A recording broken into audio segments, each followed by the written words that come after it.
The world we inhabit today is the continuation of a system whose foundations were laid thousands of years ago. In many ways, we still live within the structure first assembled by early agricultural societies.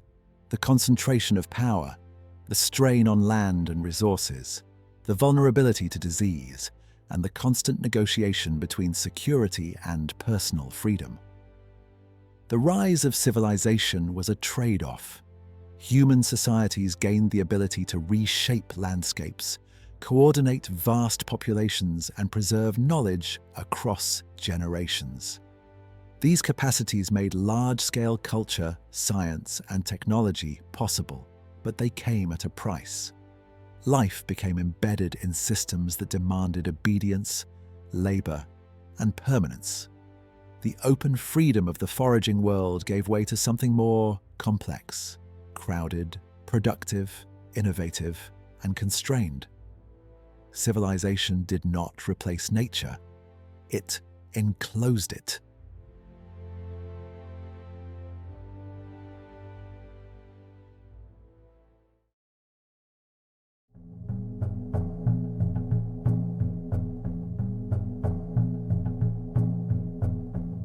By around 2300 BCE, the age of isolated city-states was drawing to a close. With the expansion of the urban centers, conflicts over territorial control intensified. Power began to scale. If one ruler could dominate a city, the next question was inevitable. How many cities could be ruled at once? In the city of Akkad, a man emerged who refused the traditional limits of kingship. He did not seek to govern a single urban center. He sought to bind many into one political body. Through conquest, administration, and force, he would unify the river plains under a single authority. In doing so, he created something new, the world's first empire. His name was Sargon, and his story begins next.